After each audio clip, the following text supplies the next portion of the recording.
Eh bien, bonjour et bienvenue toujours sur la mécanique universelle, sur l'espace dédié à la mécanique universelle, le site où j'essaie de démontrer euh, que l'humanité est destinée à atteindre son ultime perfection. La paix universelle, la fraternité, une perfection écologique, une perfection sociale, spirituelle, avec comme point d'orgue l'extase facile. Et l'extase, c'est la fusion avec le principe créateur. Donc, selon ma théorie, il y a un principe créateur, ce que les religions appellent Dieu ou le vide, peu importe. Et les physiciens appellent le boson de Higgs ou les particules élémentaires. Voilà, enfin ce vide à l'origine de l'univers et qui constitue l'univers. Donc pour moi, il y a cette présence-là. Je vous renvoie à l'écoute des vidéos antérieures où il est question de Dieu, que pour savoir ce que je pense de cette entité curieuse dont on ne peut rien dire en fait, à part j'ai la conviction qu'il existe, j'ai la conviction qu'il n'existe pas.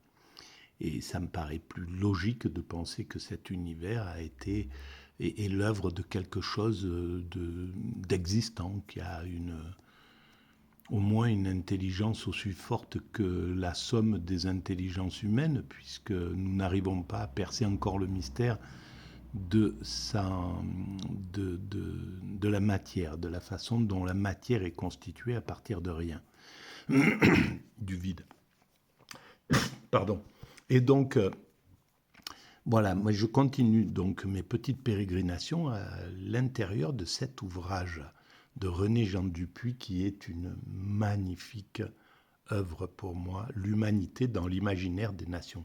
Et donc, c'est tout à fait en lien avec, avec ma théorie hein, qui met en avant l'humanité sur le clan, le groupe, la tribu, le village, la nation, etc. La, la, la communauté, etc. Toutes les autres appartenances, pour moi, sont fondues à l'intérieur de l'humanité. C'est l'humanité dans son ensemble qui va vers son ultime perfection. On croit qu'on travaille pour nous, pour notre égoïsme, pour notre famille, pour notre clan, pour notre nation, etc., pour notre communauté. En réalité, tout ça va vers l'humanité. C'est l'humanité qui trace la route et qui va vers son ultime perfection. Voilà. Et donc, cette humanité, cette idée d'humanité monte progressivement dans la conscience humaine, en fait. Elle n'était pas présente chez les premiers hommes il y a 15 000 ans.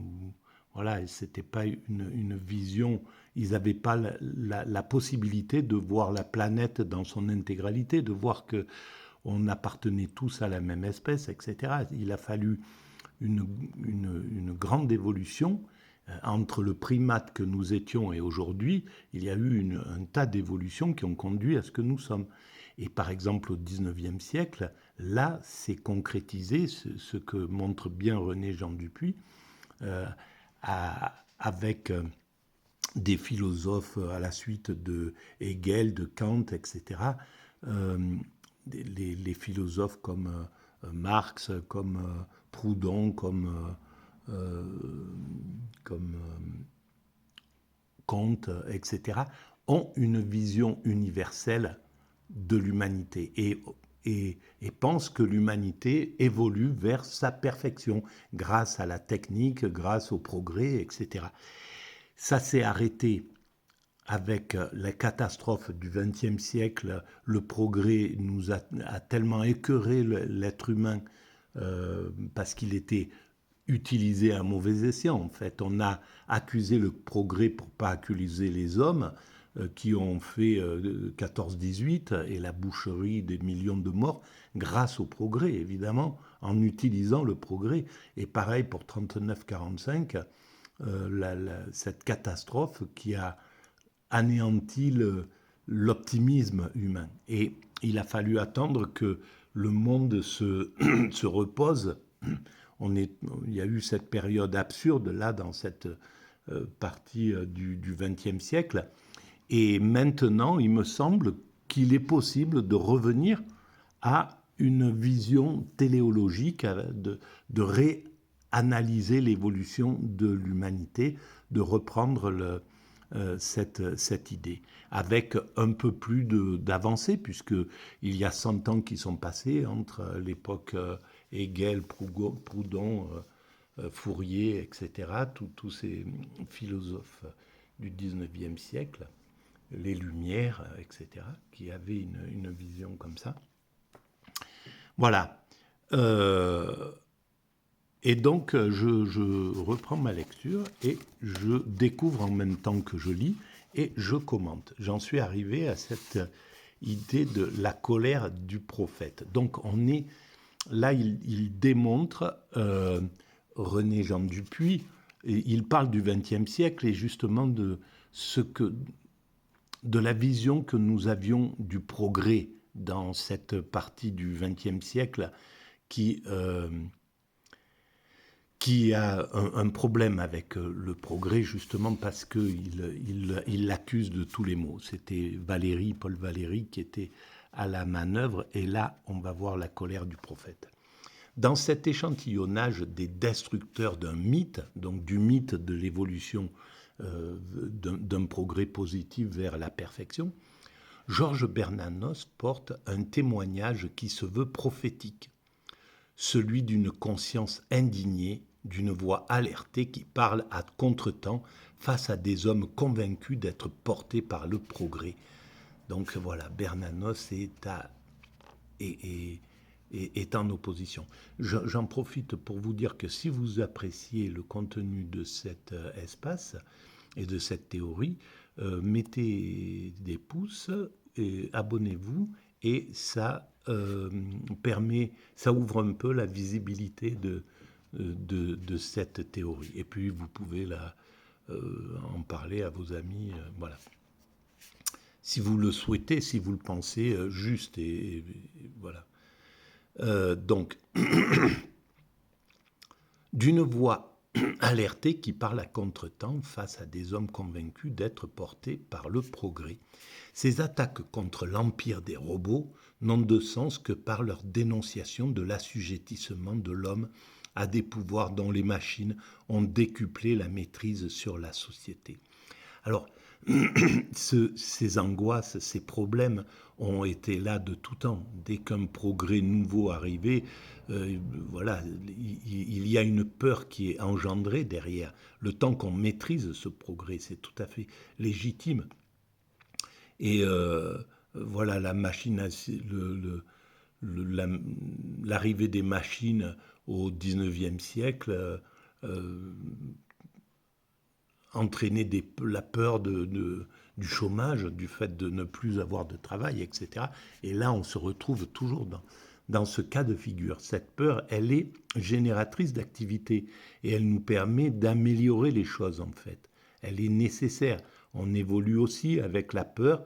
On est toujours un petit peu borderline, en fait. L'humanité, elle est toujours un petit peu au bord du précipice. Et on le voit là actuellement avec le conflit entre l'OTAN et la Russie.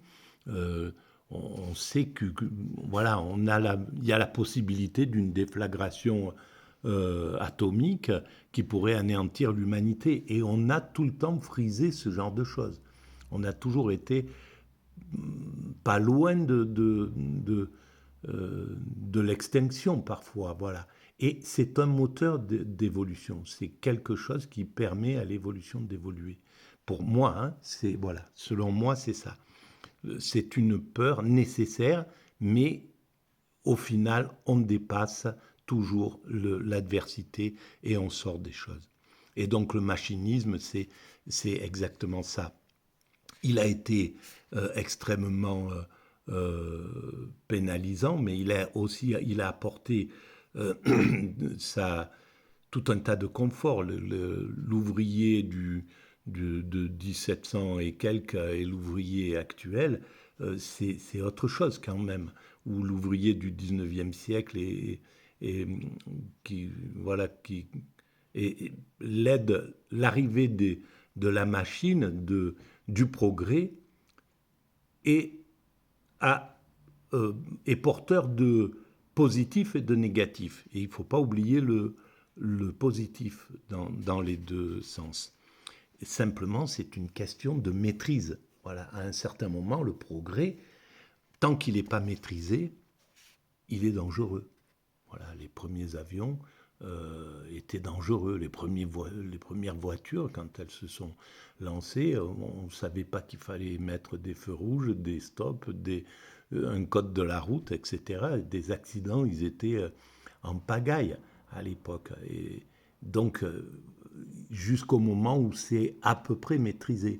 Et voilà. Et il est probable que dans 50 ans, 100 ans, eh ben, les véhicules seront programmés et il n'y aura plus aucun accident parce que, comme les avions, en fait, on sortira de chez soi, on se mettra dans une ligne de conduite avec un itinéraire. Ou s'il y a encore des véhicules, peut-être on sera passé à un autre modèle, mais bon, voilà.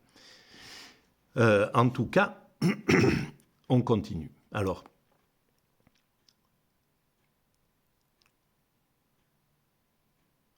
ces attaques contre l'empire des robots n'ont de sens que par leur dénonciation de l'assujettissement de l'homme à des pouvoirs dont les machines ont décuplé la maîtrise sur la société.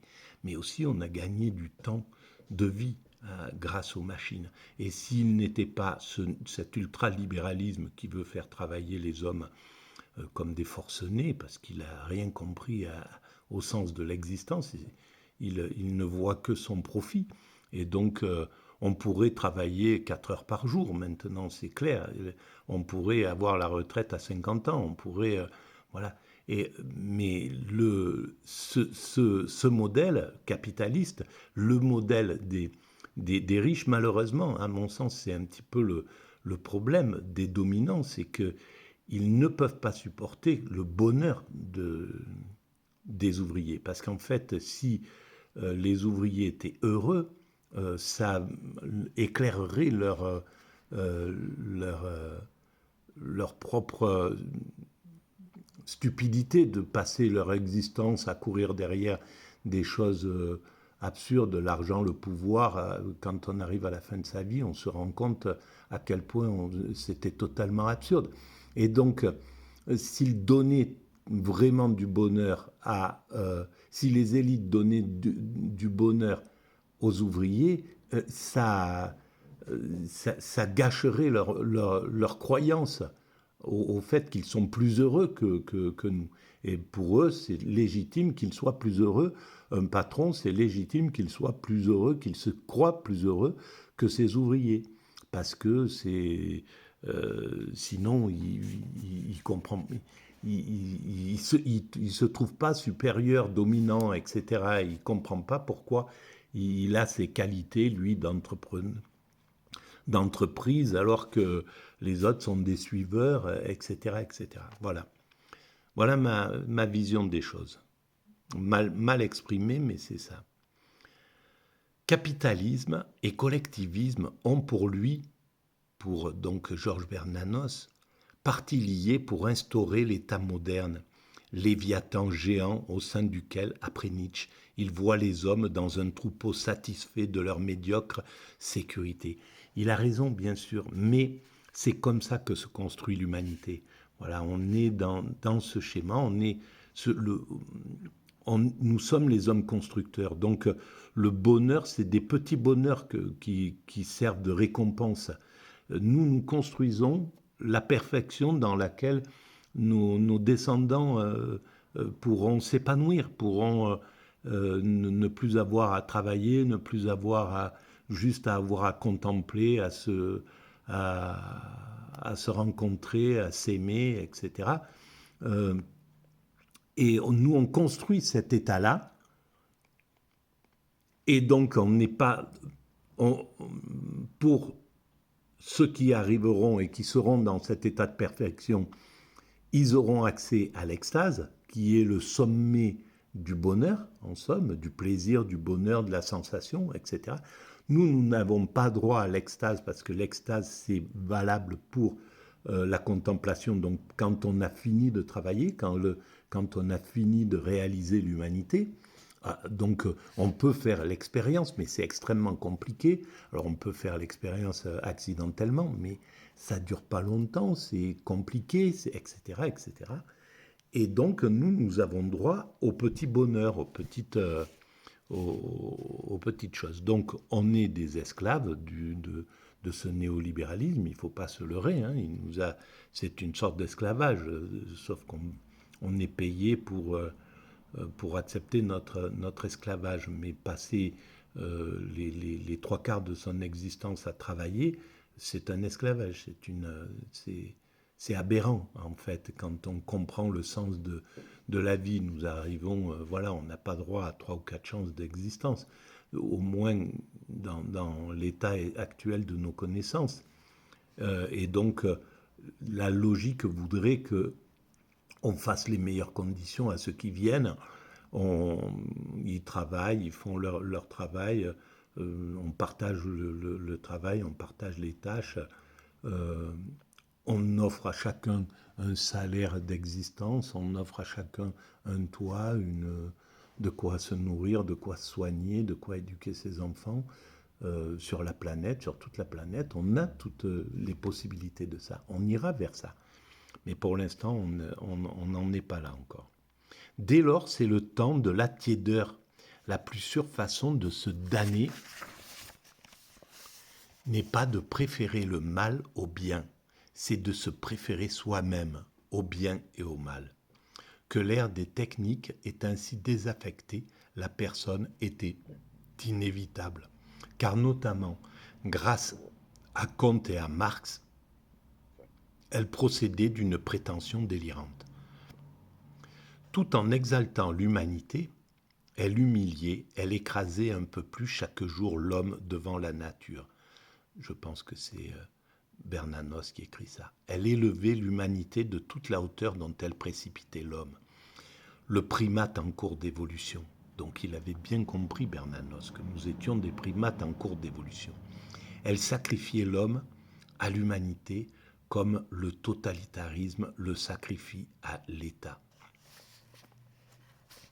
En fait, dans le désert spirituel couramment dénoncé à la même époque, il faut voir la chute d'un rêve de déité conçu à partir de la puissance infinie de l'homme sur la nature, au mépris de toute vie intérieure. Alors, évidemment, c'est le problème de ce néolibéralisme, c'est qu'il est ultra matérialiste. Il a écarté le spirituel. Et donc, il a plongé l'homme dans l'absurde. En plus, on travaille comme des forcenés. Il est fait travailler comme des forcenés, mais en plus, il ne donne pas de sens. En plus, il a flingué le communisme qui avait une vision téléologique, une vision de l'humanité future, un espoir qui donnait de l'espoir dans l'amélioration de la société. Et il a flingué ça, il a flingué le bonheur au travail en accélérant les choses, et il a écarté le divin qui aussi rassurait l'homme et surtout donnait aussi du sens, puisque pour toutes les grandes spiritualités, l'humanité évolue vers l'apocalypse, la révélation, l'âge d'or pour les philosophies cycliques, etc. Mais il y a une évolution positive vers quelque chose de positif. Et tout ça, le néolibéralisme l'a écarté et nous a plongé dans l'absurde et c'est le problème que ressent l'Occident. L'Occident, son problème, c'est d'être perdu là, psychologiquement. Il a tout ce qu'il faut au niveau de la vie matérielle, mais le néolibéralisme a maltraité sous cet angle-là l'Occident. Bon, ça devait se passer comme ça, et on doit se révolter contre cet état de fait, et c'est ce que fait le monde là actuellement, il se révolte contre cette absurdité. Mais il ne comprend pas exactement pourquoi nous en sommes là. Voilà. Et le problème, c'est qu'il faut comprendre la raison les raisons pour lutter correctement contre les choses. Donc, un rêve dont il ne reste sinon... Alors, en fait, dans le désert spirituel couramment dénoncé à la même époque, il faut voir la chute d'un rêve de déité conçu à partir de la puissance infinie de l'homme sur la nature, au mépris de toute vie intérieure. Voilà, l'homme, c'est le problème de Sartre, justement, qu'on retrouve. C'est la même époque, Sartre qui dit « S'il n'y a pas de sens à l'humanité, c'est à nous de créer un sens ». Donc, en somme, comme si on était là, comme si on pouvait donner un sens à l'univers, à la création, comme si on était tout puissant, quoi, en somme. Hein. Donc, il y a vraiment, et avec l'apothéose de l'absurde chez Camus, et c'est cette époque-là, et c'était légitime. J'ai fait beaucoup de vidéos sur Camus, vous les trouvez un petit peu avant, justement sur le mythe de Sisyphe, etc., sur l'absurde, et qui démontre que c'est tout à fait logique qu'à cette époque-là, ils en soient là.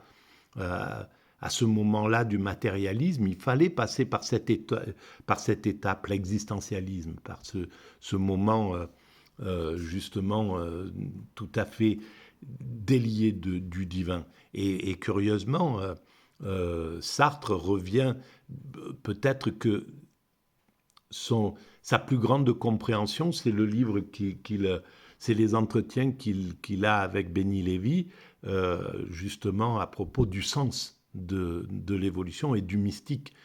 Il arrive à toucher un petit peu cet état-là.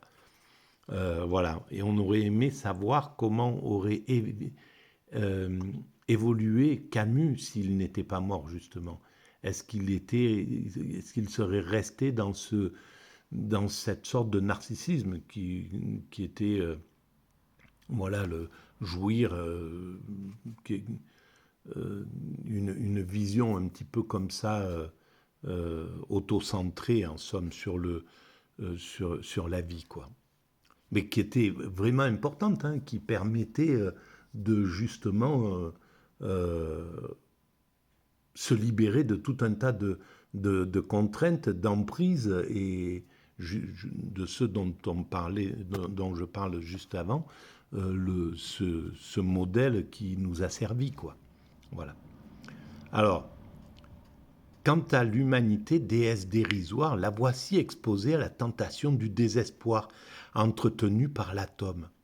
Et justement, c'est là où, voilà, c'est pour ça que c'est vraiment incroyable, parce que je ne connaissais pas cet ouvrage, je ne connaissais pas du tout leur pensée, et la pensée de cette époque, quand j'ai imaginé cette théorie en l'an 2000. Et il m'est arrivé tout de suite l'idée que Dieu est dans l'atome. L'amour est dans l'atome, Dieu est dans l'atome. Dieu, c'est l'amour, et c'est ce que nous appelons l'amour, et Dieu est dans l'atome. Et évidemment, l'atome étant vu de façon matérialiste par la science, parce qu'elle ne peut pas dire Dieu est dans l'atome, même si elle flirte un peu avec ça en disant le boson de Higgs, c'est le boson de Dieu, c'est la particule de Dieu. On s'y approche, mais enfin, la science, elle se doit de rester athée, en somme, disons, non, de ne pas confondre les deux pour pouvoir travailler correctement, etc. Mais en réalité, Dieu est dans l'atome, quoi. Voilà, il n'y a pas de mystère, c'est comme ça, pour moi. Alors, obsession largement partagée dont Malraux aussi s'est fait l'écho. Le drame actuel de l'Europe, c'est la mort de l'homme. À partir de la bombe atomique, et même bien avant, on a compris que le progrès exigerait une lourde rançon. Avec de nombreux autres, Malraux évoque des images d'apocalypse. Avec une mauvaise idée de l'apocalypse. Parce que, oui, l'apocalypse, oui, il y a ce passage tragique dans l'apocalypse, mais pour une finalité qui ne l'est pas. Si sur le lieu qui fut Florence, Sur le lieu qui fut Paris, on en était au jour où s'inclineront les joncs murmurants et penchés. Et malheureusement, on est dans un moment justement aussi tragique, là, avec la possibilité d'une conflagration atomique entre les deux belligérants, l'OTAN et la Russie. Et on voit bien que oui, effectivement, il y a ce tragique qui est là, qui est proche de nous. Mais l'humanité le dépasse, globalement. Il y a quelque chose qui est... La vie est plus forte que l'instinct de mort. L'instinct de vie est plus fort que l'instinct de mort. Même si l'instinct de mort, c'est lui qui est à la manœuvre en Ukraine. Ce n'est pas l'instinct de vie, c'est l'instinct de mort qui est à la manœuvre. Et c'est les dominants qui sont animés par cet instinct de mort, qui animent ça. Le peuple n'irait jamais là-dedans, n'a pas envie de... Il faut qu'on lui contraigne, qu'on le pousse, qu'on le manipule pour lui faire croire que c'est le bon sens. Mais ça n'est pas le bon sens. Et c'est toujours le même constat désolé. Le 19e siècle eut un espoir immense en la science, en la paix, en la recherche de la dignité. Oui, en ce qui concerne la paix, je crois qu'il est vraiment inutile d'insister. En ce qui concerne les sciences, Bikini répond. C'est là où l'explosion de la bombe atomique. En ce qui concerne la dignité, la torture a signifié pour nous plus que la douleur. Voilà. Et oui, c'est le constat. Mais nous dépasserons ça. Et là, je pense que c'est le dernier round d'honneur des faucons. Les faucons sont à la manœuvre. Là, ils sont au taquet en ce moment. Parce qu'ils ils pensent que ils voudraient qu'on reparte dans une confrontation entre deux blocs, les blocs émergents et les blocs de l'Occident. Voilà ce que préconisent les faucons contre toute logique d'évolution. Nous avons dépassé ce modèle. Mais peut-être pas, hein, voilà, l'avenir seul le dira. Si on repart dans un problème de confrontation comme ça, c'est que c'est ça qui doit s'imposer. L'humanité ne se trompe pas. Ce qui arrive devait arriver. Il n'y a pas photo. Donc, le chemin que prendra l'humanité, peut-être, elle va vouloir anéantir, l'Occident va vouloir garder le pouvoir et neutraliser la Russie, la Chine et les pays émergents, et peut-être que l'Occident sera dépassé et un autre dominant prendra sa place, ou alors l'Occident reviendra passera à un autre niveau de conscience, élèvera sa conscience au niveau où se tient l'humanité, la conscience de l'humanité. La conscience de l'Occident est inférieure à la conscience de l'humanité actuelle, du peuple humain. Le peuple de l'humanité, son niveau de conscience est beaucoup plus haut que le niveau de conscience des dominants occidentaux. Sinon, ils ne continueraient pas dans cette avancée tragique et tragicomique ou tragique criminelle, je ne sais pas comment on peut l'appeler. Bon, en tout cas, on n'en serait pas là. Et donc peut-être que la conscience viendra à l'Occident et il finira par dire, bon ben ok, on partage le leadership, on arrête l'évolution par antagonisme et par la guerre, on va évoluer par la fraternité, et l'unité et l'entraide, voilà, c'est possible. Mais qui vivra verra. Et peut-être qu'on voit même si on ne vit plus. Celui qui croit peut croire cette chose, évidemment. Qui dit que c'est pas plus absurde de penser qu'une fois mort, on est dans un modèle d'exister complètement différent, mais qu'on est quand même en possibilité de comprendre ce qui se passe. Peut-être qu'on devient, oui, des anges gardiens. Pourquoi pas. Voilà le troisième petite réflexion de la journée. Je vous dis merci de votre écoute et puis à très bientôt.